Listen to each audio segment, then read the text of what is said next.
Through the power of the internet, this program is being streamed worldwide on 1023newsradio.com. Additionally, this show will be posted on youtube.com. Our radio show mission statement: to provide an educational experience for listeners in a promotional format for real estate auctions across the country. We're going to be talking about auctions and real estate, different real estate markets across the country. We've got a lot of topics today to help us out. We've got several real estate leaders calling in. We've got them calling in from Washington, D.C. We've got them calling in from Pompano Beach, Florida. We've got them calling in from Boca Raton, Florida. And also we've got them calling in from South Carolina. So big day. Want to say right before the show begins is that I'm thrilled to again be on this show. This is the second to third year. I think about 2.5 years on this particular show. And we have had the VIPs of all the real estate markets, the commercial, the residential, the condominiums, the hotels. We've also had the top of the top in auction businesses, and they've called in to share their views. We've also had government leaders. We've had Congressman Jeff Denham from California call in. We've had Congressman John Mica from Florida. We've had Congressman Billy Long from Missouri, and also Congressman Jeff Duncan from South Carolina. All of them called in about one issue, these congressmen, and that is the fact that we have 14,000 or more government surplus properties that are being unused. They are abandoned, and they cost the American taxpayer, according to the GAO, the General Accounting Office, $1.6 billion a year in holding cost. You heard that right, $1.6 billion a year in holding cost. These properties, they aren't residential. This has nothing to do with Freddie Mac, Fannie Mae. These are surplus commercial buildings, office buildings, warehouses. In some cases, they're abandoned courthouses, abandoned government hospitals, a lot of land. But again, these things need to be sold, and they need to be sold by the private sector. They need to go into the hands of the private sector, and saving $1.6 billion a year in holding cost, I think that's worthy of every elected official. I think it's worthy of every taxpayer to get on the phone to their elected official. There are several bills in Congress right now, one from the Senate. There's another one from the House. I think there's actually two from the House. They need to get together. Last year, Congressman Jeff Denham had a bill that was passed in the House that never went to the Senate. I'm thrilled that we are going to be, at least the Senate has already passed a bill, so we're ahead of last Congress. So that's a good thing. But the two sides need to get together. It needs to be a joint decision, but saving $1.6 billion a year in holding cost, that is very important stuff. The money coming in can help our tax deficit, our budget deficit. If we get private sector into these abandoned buildings, then they're going to be hiring new people, buying goods and services. It's a win-win, and very important that this kind of stuff gets done and gets done quickly. On the real estate side, brokers, they need to go to your city officials, your county officials, your state officials, and check out what's on the books, because this is just not a government problem. This is a problem that it's just not federal, but it's local, it's statewide, countywide. Let's go to our first caller. Good morning, you're on the air. Hi, Doug. It's Kurt Stout. Well, Kurt, how are you doing, sir? I'm doing well. Good morning. Well, good. Tell us, Kurt, who you are, where you're from, and introduce yourself to our listening audience, please. Sure. My name is Kurt Stout. I'm in Washington, D.C. I head up the Colliers Government Solutions, which is a national practice group, part of Colliers International. We specialize in providing government real estate services to private property owners and investors, and actually in some cases to the government themselves. Mm-hmm. Tell us a little bit about Colliers International for our audience. Again, our audience is a mixed crowd. It's real estate media, real estate investors, brokers, mortgage people, banking officials, government officials, but also the general public. So tell everybody about Colliers, because it's a great firm and a very large firm. We're Colliers is a multinational firm. I think we have now 521 offices around the world, about 110 of those in the United States.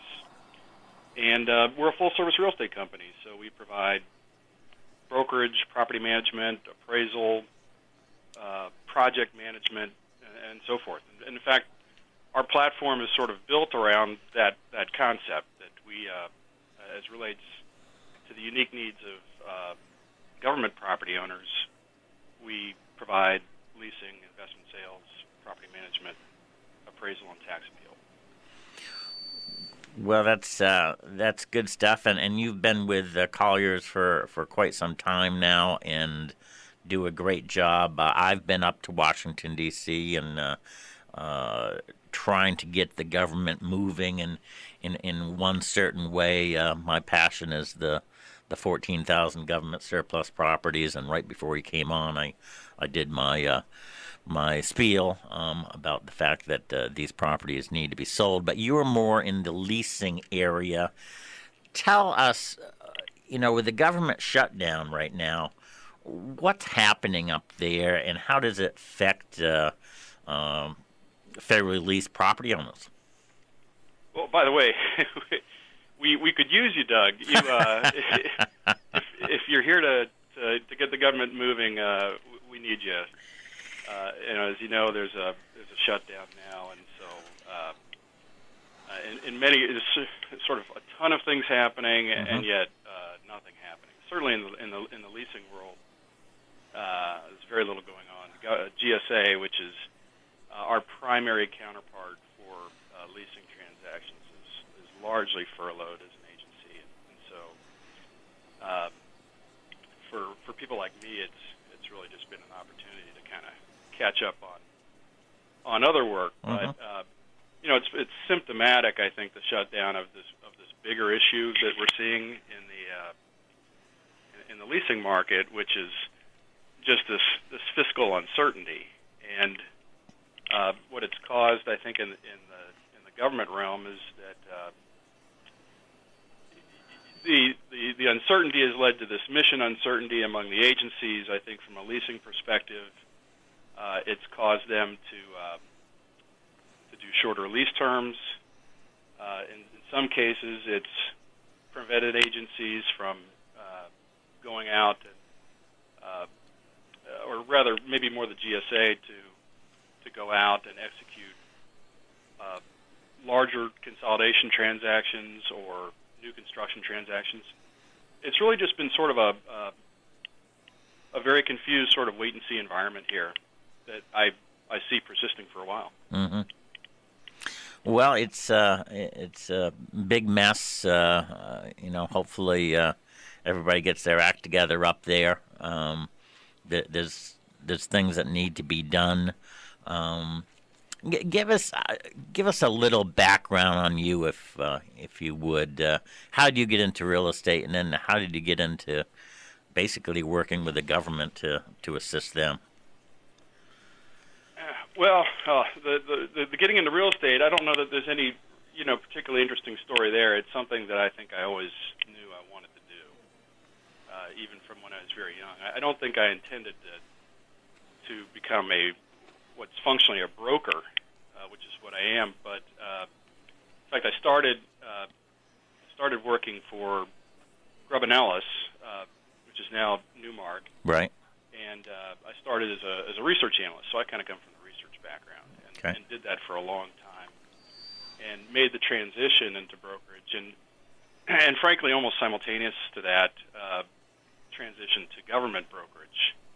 And we saw that, myself and my partners, we saw that there was this, I think, unique need there in that niche, because the way that the government procures space, the way that it leases, is very different from the rest of the world. The government's leasing process is more like a traditional government procurement process, the same process it would use to buy pencils or fleet vehicles. Mm-hmm. And there was a real need in the property owner community for people who are expert in understanding the rules of that process, the regulations, the laws that governed it. And so I've been doing that for about the last 12 years, all across the United States. Well, it is a different world up there, and when you're talking about the regulations, and it's kind of a bid process, is it not, on how they determine where to go and what price, and tell us a little bit about the process, if you would. It can be. It wants to be, by default, it wants to be a bid process. Mm-hmm. With the government, from a contracting perspective, the entire process is founded upon the idea of competition. Right. And by the way, you know as an auctioneer that on the sales side, it's similar. The idea of sort of full and open competition. Yes. And in its default mode, that's what the leasing process is. There's procurement regulations that allow us to steer around maybe full and open competition to execute particularly what I'll call renewal transactions. And I have to make quote fingers because the word renewal in the government world means something a little different than it does in the private sector. But in the government, they call them succeeding leases, meaning leases where the government stays in place and negotiates that renewal without full and open competition. That's really a lot of what we do. And so there is often, in federal government leasing transactions, often the competition is primarily on price, and the qualitative factors are more pass-fail, which can be very frustrating for property owners who have great buildings, but the government doesn't rate them maybe any better than the next building, which is clearly not as good or as well located. But in the case of succeeding leases, we're able to engage more in negotiation, and that's a lot of what we do. Though we do the full spectrum of leasing work. Well, again, you're in the leasing. I'm in the auction business. Probably sold 12,000 government surplus properties, and again, there's so many of these properties for the government that are abandoned, need to be sold. Holding cost right now, according to GAO, is $1.6 billion a year for these surplus properties. So my thing is to push the government into selling these properties by auction, because I think it's the fairest and most transparent way, and also to use the private sector, real estate brokers, real estate auctioneers. Just don't think we need more government employees right now. We need private sector to do what they do best, which is basically what you do. You're helping the government because you're in the real estate business and you're assisting them, and we want to do the same thing for the properties. What do you see? Because I know you're very involved, not just in Washington, but because Colliers is so big, you have great database of information and contacts and relationships across the country, across the world. Where do you see the real estate market going? And I know that's very broad, but give me some input from your feedback that you've got from your people. Tell us where we're going, if you would. I only knew. Crystal ball time. I look everything I look at. I look through this through the lens of a government broker. So Okay. everything I see is sort of warped Okay. from that perspective. Sometimes good markets are not necessarily good markets for government property investors and vice versa. It's really, kind of looking at the Uber trends in the government space that makes a difference. And so I kind of look at everything from that perspective. And Okay. I can tell you that, as I was saying a moment ago, I think that the confusion in from a budget perspective, both, and with beginning with the sequester, you have this perfect storm of fiscal crises. You have the sequester, you have a persistent deficit, which most years we've had in this government, and over the past 4 or 5 years, we've I think racked up another $5 trillion in deficit. So it's substantial. As a result, there's this rapidly increasing debt, Right. and then of course all kind of culminating right now in the shutdown debate, which is relentless. Yes. And so it's created, in some respects, it's created this uncertainty we're seeing from a mission perspective with the agencies. It's made the leases more short term. I think as a result, in some instances, it's made them a little stickier for property owners who have government leases in their buildings in the right kinds of circumstances. On the other hand, there's tremendous pressure to reduce the size of the government. This is, in some respects, it's bipartisan. And, of course, the Republicans the Tea Party in particular, very interested in driving legislation to reduce costs. And from a real estate standpoint, that means actual reductions in rent. It means freezing the footprint, which is a policy that has bipartisan support in the government. The idea that the government will not grow from a real estate perspective any bigger than it is today. Mm-hmm. And improve space utilization. You see all of these things happening, and I think it's created dilemmas for owners who are trying to understand it and accommodate it, and that's kind of where we step in, is to help work through the transactions. Government leasing transactions have always been difficult. I think they've just become more difficult now, and I think as an owner of a government leased property, one of the considerations, it used to be that you'd expect the government to continue to renew long term. Once the tenants say it's hard to get the government in your building, it's hard to get them out. And so we these owners have always sort of expected the lease to roll, and now they have to work a little harder at that. And often those renewals, those succeeding leases, are shorter term, which has made the exit a lot more difficult for certain types of investors. Well, listen, I appreciate you calling in today and giving your perspective. How can people get a hold of you and learn about what's happening? I know you have a capital markets blog. How can people get that?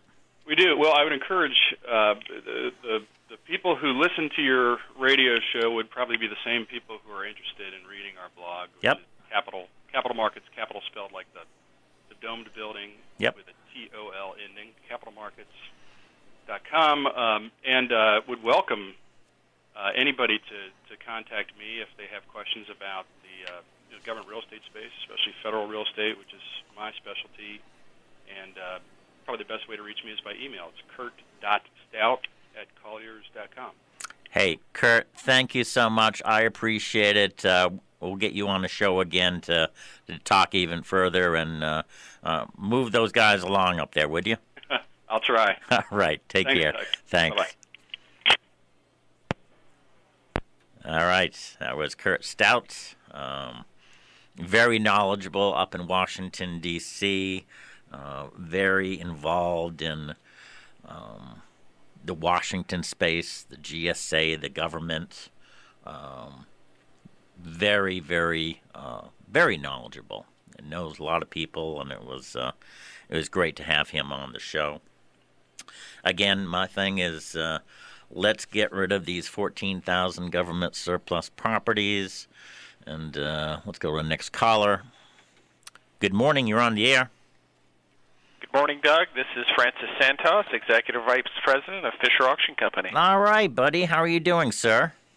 I'm doing well. How about yourself? Well, good, good. Listen, you've got a great big auction coming up, and I wanted to hear about it and let our listeners know. So tell me about it. Yes, it's an online-only auction. Starts on November 11th, ends November 14th. It's a 6-acre island retreat down in the Florida Keys, known as Melody Key.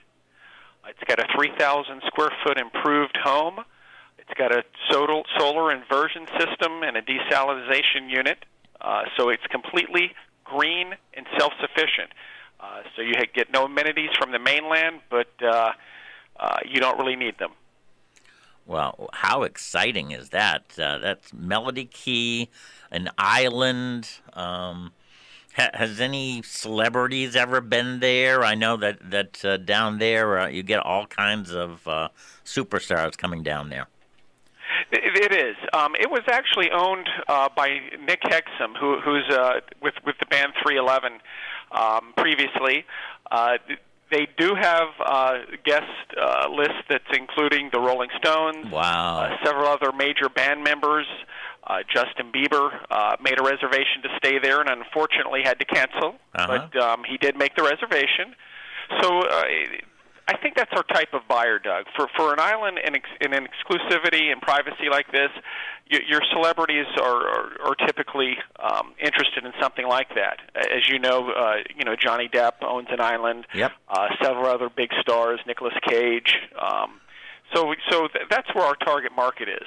Not to say that a private individual will not buy, or perhaps even a corporate entity to use as a corporate retreat. Francis, we're going to have to go over a break. Can you hold on? We're going to go for a couple of breaks, and we'll get you on because I want to hear more about this.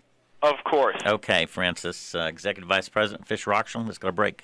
All right, we are back. You're listening to the National Real Estate Auction Radio Show. I am your host, Doug Dennison. We have on the line Francis Santos, who is Executive Vice President of Fisher Auction. Francis, you still with us? I am, yes. And we were talking about the private island in Melody Key, yes, down in the Florida Keys, that will be auctioning November 11th through 14th online.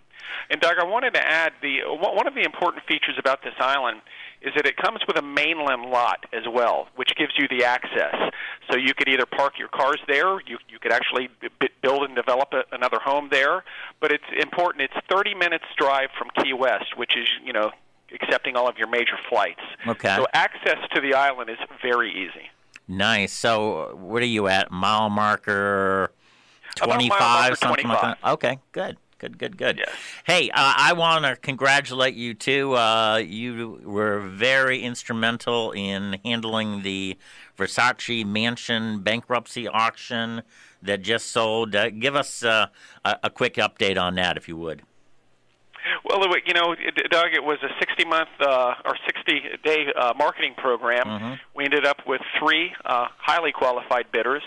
As you know, the bidding started at $25 million and ended at $41.5 million in $500,000 increments. So it was very exciting. and the high bidder is just ecstatic. They plan to enjoy the property, and I'm anxious to see what they're going to do with it in the months to come. And again, that's down in Miami Beach. The auction of the decade was what it was called by someone, and I think it was a huge success for the auction industry, certainly for Fisher Auction Company. How can people get a hold of you and go on your website to find out about the island and any other auction that you have coming up? Well, our toll-free number is 800-331-6620. I'm at extension 4116, or I can be reached at francis@fisherauction.com. Our website is www.fisherauction.com. Very good. Francis, it's always great to talk to you. Congratulations again. Good luck with that the island. That's a very, I'll use the word sexy auction. You'll get a lot of interest, I'm sure. And people, if Fisher Auction Company is handling these kind of big things, you may want to contact them about your property. Again, what would the telephone number be, Francis? 800-331-6620. Very good. Hey, Francis, have a great weekend, and thanks for coming on the show. Thank you so much, Doug. You as well. You bet. Bye-bye. Bye-bye. All right. We've heard from Kurt Stout, the Executive Vice President of Government Solutions from Colliers International in Washington, D.C., and also Francis Santos, Executive Vice President of Fisher Auction. Let's go to our next caller. Good morning. You're on the air. Good morning, Doug. It's Patrick Butler calling. Patrick, how are you doing, sir? I have been waiting for you to come on this show. You and I got together at the 5-Star Conference a few weeks ago in Dallas, and it was great to see you again. Tell us what you do and where you're from, sir. Doug, and thank you for having me on the show. It's truly a pleasure, and it's been wonderful knowing you all these years. Well, I'm the general sales manager at Foreclosure.com. Foreclosure.com has been around since 1999. We are pretty much anything and everything to do with distressed real estate. In fact, we are a subsidiary company of our privately owned parent, Active Data Technologies. Through that organization, we develop technologies for the banks, servicers, government-sponsored enterprises. But specifically, Foreclosure.com is a data repository of virtually any and every bit of distressed property information. We provide that as a subscription offering to the general public. Most of our subscribers are either real estate professionals or investors, as well as folks that are just interested in what's going on in their local marketplace. Well, Foreclosure.com has been around. You've been kind of a leader in this area. What kind of properties will be on your site, if you can tell us that? Well, it's a great question, and although we do have a couple of competitors out there, we do kind of boast the fact that we've got some very unique proprietary information that makes our site really the preeminent provider of that. But, for example, we possess nationwide, and by the way, we aggregate our data in a variety of different ways and pretty much compile virtually everything that's on the country and update that twice a day. Notices of default would be one of the more popular ones. Those are pre-foreclosures, and again, a lot of our investors will look to those and reach out to the homeowners. Tax lien properties, which, contrary to what a lot of folks think, not only are the tax lien certificates an interesting investment, but from an investor standpoint, going after those properties, many of which are free and clear, they've got no mortgages against them, creates a great opportunity. We also post bankruptcy data, sheriff sales, short sale properties, which we get from our multiple listing providers, properties that are available rent to own, and, of course, in your universe, auction properties that come on the marketplace. Well, you must have a huge database of investors, too, who want to get on your service, find out what's happening, because everybody looks for a bargain, as you know. That's why auctions are successful. But these other areas are very interesting: bankruptcies, notices of defaults, tax liens, sheriff sales.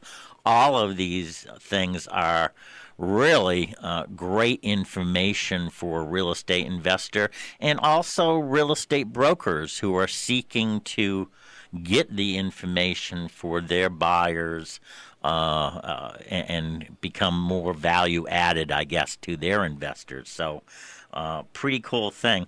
And how do you get this information? Is it a subscription service? How do you get that information to sign up? Yep. So it's a great question, and so a couple of layers. We do have a free public access to the site where you can look at a lot of the information in terms of numbers of filings in your local marketplace and a lot of high-level information. For those that would like to really drill down, get actual property information, view photos, sometimes contact information, there is a subscription. It's $39.80 a month. That is a month-to-month, so there's no annual contracts or anything like that. Mm-hmm. You know, folks come and go.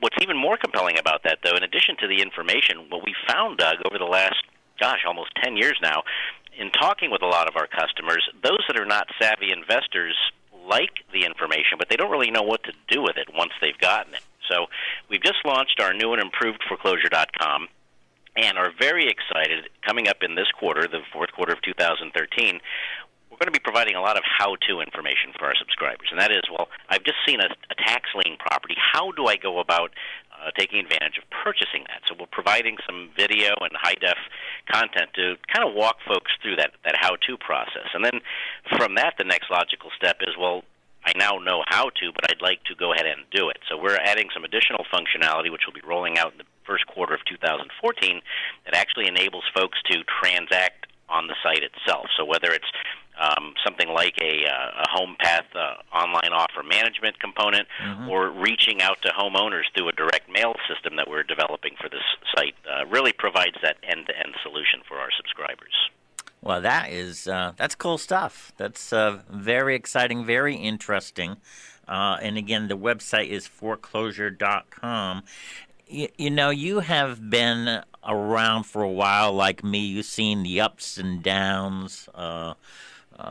You know, it seems like Florida, and of course you're down in Boca Raton, and California are always the one that really go up, and then they, go way, way down. And so it's you're kind of in the middle of this ups and downs and whatever. What do you think is coming up for real estate investors? Are there still some bargains out there? What do you think? Give us your crystal ball, if you would. Okay, great question. Well, as we all know, the big institutional buyers came out a few years ago, the Blackstones and the Carlyle groups, buying up whatever they can get their hands on. And right. We saw in many markets, particularly South Florida and the ones that you mentioned, those hardest hit areas, Yep. That these folks were pretty much pushing prices up to the limit. In fact, a double bubble, if you will, which is what we've heard in the marketplace.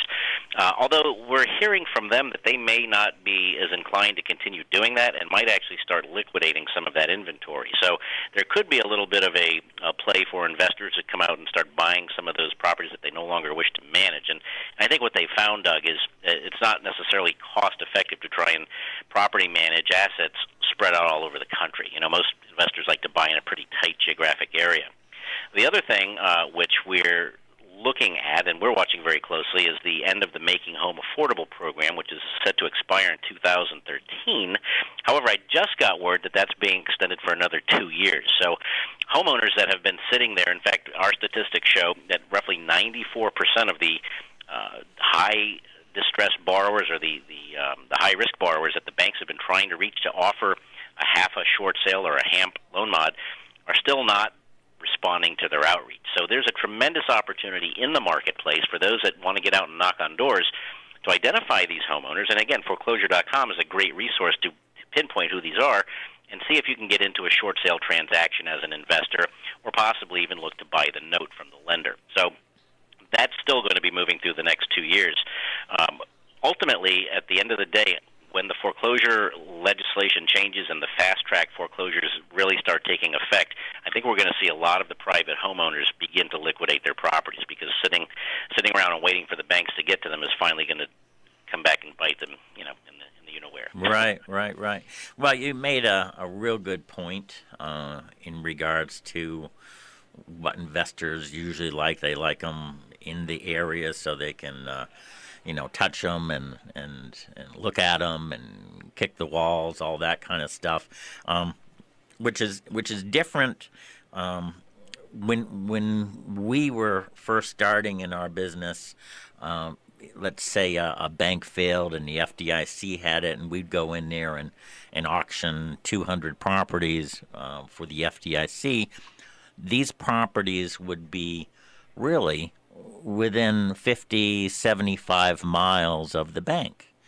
And exactly what you're saying, and everybody, all these big investors, the Blackstones, they have bought huge portfolios. But you're exactly right. They're all over, and there's two in Des Moines, Iowa, and there's 50 in Tucson, and it's very difficult to manage that kind of thing. So I agree with you that they may want to be getting rid of some of those properties, and it makes sense for the smaller investor to take advantage of that, and that would be exciting stuff. It sure would be, and I think we may see a bit of a resurgence of the REO properties now that the robo-signing moratorium, that 18-month window, has kind of slipped past us at this juncture. And again, there's better legislation in place for what banks need to do, particularly in very quagmired markets like judicial states, Florida, and those types of things. I think we'll start seeing a little bit more movement, and hopefully that will be the final push. Now, one other piece of the puzzle that we're also looking at, and we've tended to forget about this, are the re-indexing of yet that next group of subprime loans, which are the 10-year adjustables, those most of which were originated in 2004. 2014 is where they begin to re-index, and we may see another little wave of foreclosures, or at least folks unable to make their mortgage payments due to payment shock. So that's something else to watch out for as well.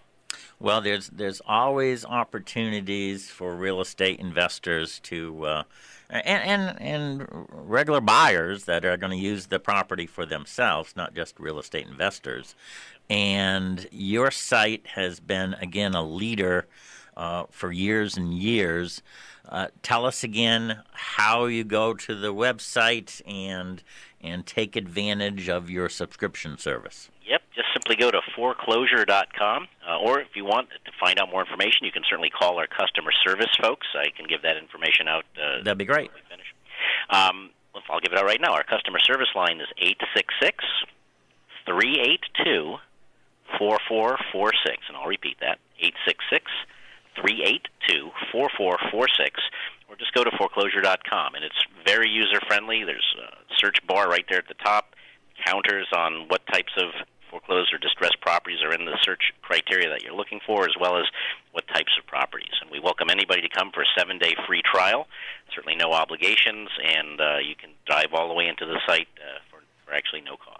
Oh, very good. So it's a 7-day free trial to see if you like it, see if it's helpful. That's great information. Again, that's foreclosure.com.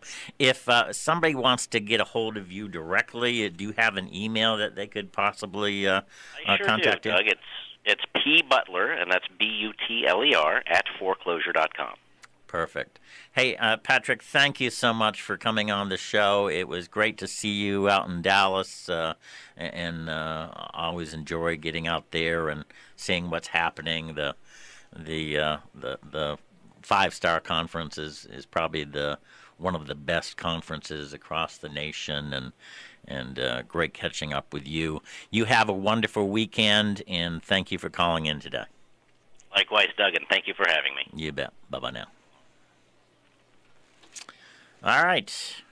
That was Patrick Butler, General Sales Manager of Foreclosure.com in Boca Raton, Florida. I've been a leader in the distressed property for years and years. I got to work with them I guess maybe 10 years ago, and enjoyed working with them. And they are, again, a leader in the distressed property information data bank, if you will. And so you want to go on their website, foreclosure.com, and I did not know that they do have a 7-day free trial. That's good stuff. So check it out, see if it can help you. If you're a real estate broker, your investors want to know what's happening, how they can make some money in real estate. So you want to be ahead of the curve, and this is one way to do it. Become value added for your real estate investors, and a great idea. All right, today we have had Kurt Stout, the Executive Vice President of Government Solutions of Colliers International, Washington, D.C. We also had Francis Santos, the Executive Vice President of Fisher Auction Company. They are going to be auctioning off an island down in the Florida Keys, around mile marker 25, which is about a half an hour from Key West. That's pretty exciting stuff, and they just had a big successful auction, sold the former Versace mansion in Miami Beach with a bankruptcy auction, and it got the final sale total was $41.5 million. Wow, pretty exciting.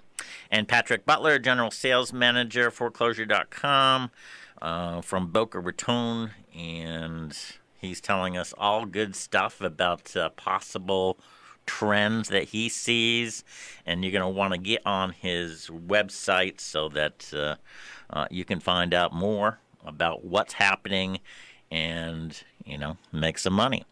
Let's go to our next caller. Good morning, you're on the air. Good morning, Brad Thomas. Hey, Brad, how are you doing, sir? Doing great. Thank you so much. Tell us what you do. And I know you are a regular on this show, and it's always great to hear from you. You are the expert in REITs, but tell us more about what you do, because you write a whole bunch of articles and are really the guy to go to when you talk about REITs. Thank you, Doug. Thanks for having me on the show again. I am pretty regular in writing. Some have even said I'm prolific, but I write an article a day. I guess the old saying, an article a day keeps the doctor away. So I've been, I write probably 5 to 6 days a week for various publications. So primarily today I'm writing for The Street and Seeking Alpha Online. And also I'm writing a newsletter, which I just sent out. The October edition goes out today. The newsletter is called The Intelligent REIT Investor. It's $99 a year. And so I focus all of that writing effort, Doug, on real estate, commercial real estate, but specifically on the REIT sector, which is the real estate investment trust sector. So real estate in a securities wrapper. And that's essentially what I write about on a very consistent basis. Brad, how did you get into this REIT sector? I mean, that's a very segmented part of real estate. Not many people know about that, and so you've become an expert. How did you get into it? Well, look, I think it's something everybody should know about. First of all, I mean, that's one reason I enjoy what I do, because I think there's a void out there. Mm-hmm. I think real estate should be in everybody's portfolio. In fact, this month, my newsletter, I even talk about how we all know that owning a home is important. That's the main investment for any company, for the average person. But it's also important to own REITs or real estate. And over the 5 decades that REITs have been in existence, since 1960, when the REITs were formed by Congress. In 1960, so over 5 decades, we've seen that sector has outperformed every decade. Now, we've obviously seen a soft spot here lately with the threat of rising interest rates, but it's really created a buying opportunity today, Doug. So I do believe truly that REITs should be a main staple, a core asset to any investment portfolio, and that's my message.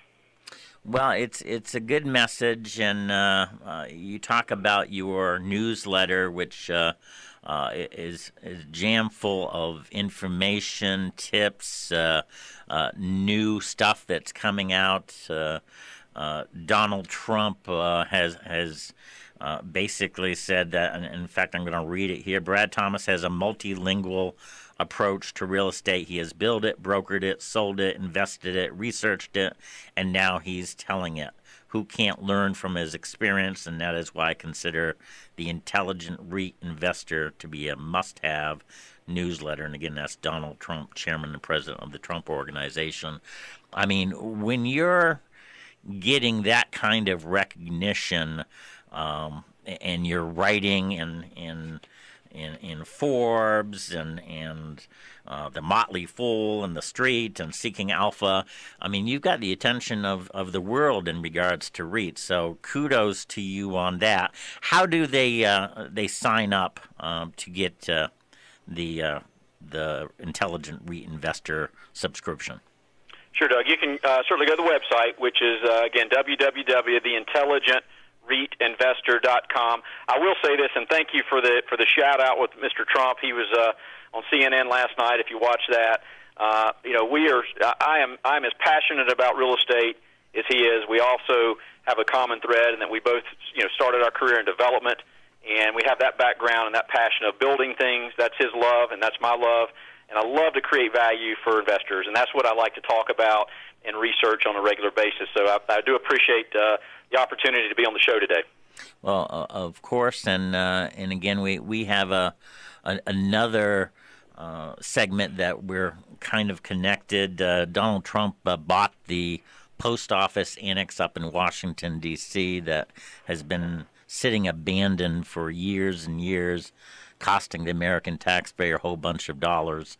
And the fact that Donald Trump is going to make it into a hotel and retail center is just wonderful. I know you were there, and that's a wonderful story for the American taxpayer that this property is going to be.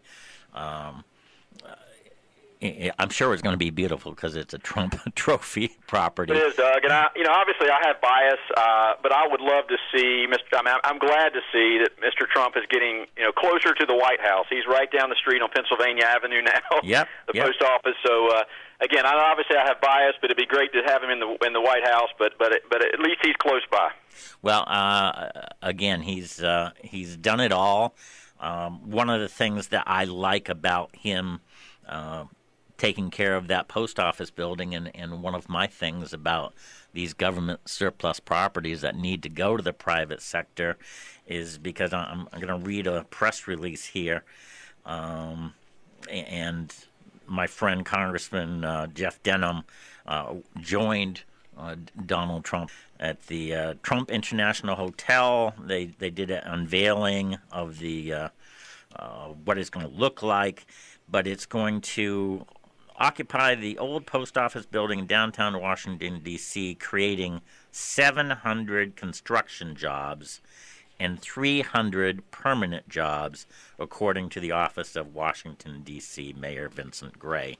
And again, we were paying out as American taxpayers like $6 million a year for this property, and now Donald Trump will take care of it, take that $6 million off of the backs of the American taxpayer, and now make it into something where it's going to be beautiful, and it's not going to cost the American taxpayer any more money, but creating jobs, 700 construction jobs and 300 permanent jobs. So you were there, and I was thrilled that this is a property I've been after the government to take care of for a while, and to find out that you were there that day, that makes me feel good. Tell me one more time, Brad, how can people get the subscription and the newsletter? Sure, and again, it's hot off the shelf. I just finished the October edition last night at midnight. So this is the www.theintelligentreinvestor.com, $99 a year. It's a bargain. And a lot of content. This edition's got 49 pages, so a lot of content for investors. Hey, great job, Brad. Thanks for calling in, and keep up the wonderful work up there. Sounds good. Thanks so much. Have a great weekend. You bet. Bye-bye. All right, that was Brad Thomas. We've had a great show. For people who have suggestions on people to be on our show, contact me, Doug Dennison. I'm the host of the show. You can email me at info@dougdennison.com. That's info@dougdennison.com. Or you can call me at 904-501-6609. That's, again, 904-501-6609. I have appreciated everybody's time today. Great show. Thank you to all of our guests. I wish everybody a wonderful weekend and enjoy yourself. Take care.